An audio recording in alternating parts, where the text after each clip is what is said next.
Hey everyone, this is my video on issues and quirks with the 2000 Cobra R Mustang. There's a couple pretty well-known issues with this car.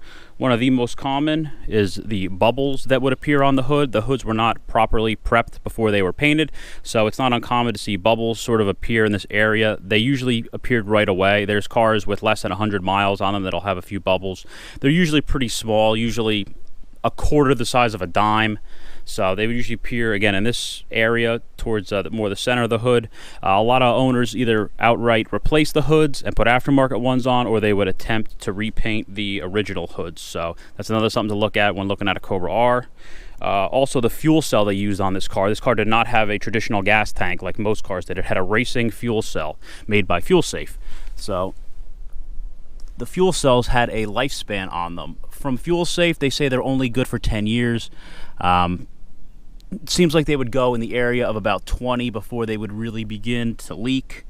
So the guys that have 95 Rs are experiencing this issue now, but when they start to leak, there's really no way to fix it. You have to take them out and either replace them or put a different type of fuel tank in.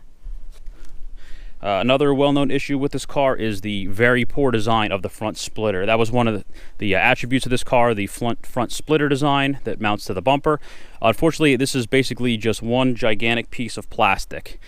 Other than the bracket on the back, there's no metal reinforcement on this at all. And if you run these cars at extended high speed, they will start to come apart over time. The plastic will crack and they will eventually fail.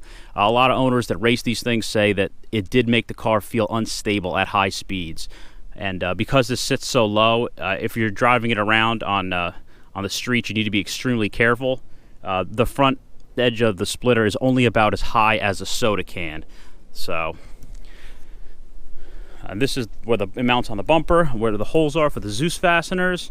And again, the bumper is also plastic with no metal reinforcement. However, on the very bottom, you can see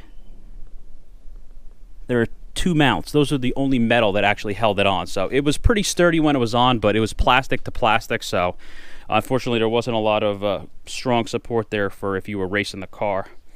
Also, another issue that affects not all the cars, but some of them, is the sender unit for the fuel tank was not properly calibrated. So it's not uncommon that if you fill up the car all the way, the fuel gauge will read about 7/8 full when the tank is full.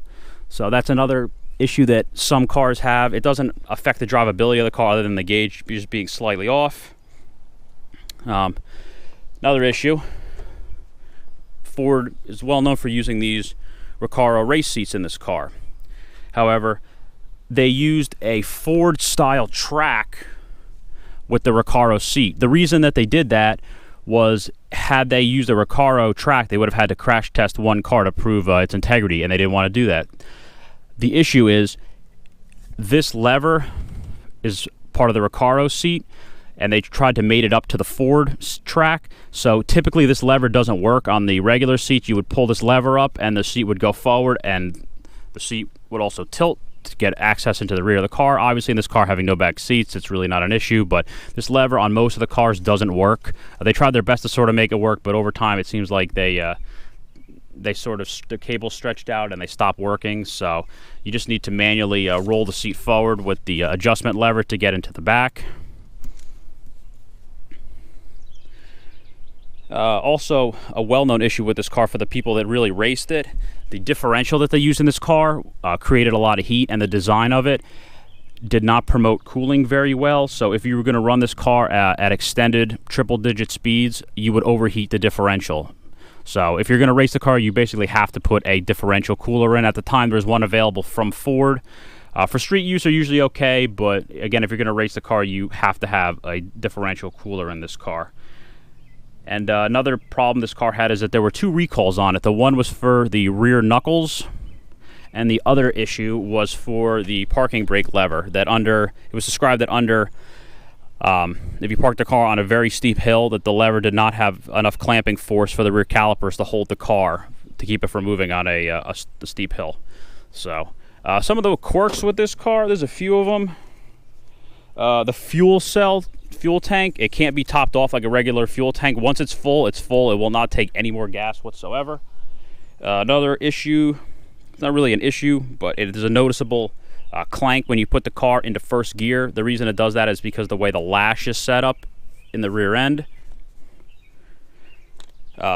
This car has no sound deadening in it. They did that to save weight. It's also very noticeable when you're driving on roads with gravel. You hear all the gravel kicking up in the wheel wells, and it actually sounds pretty loud.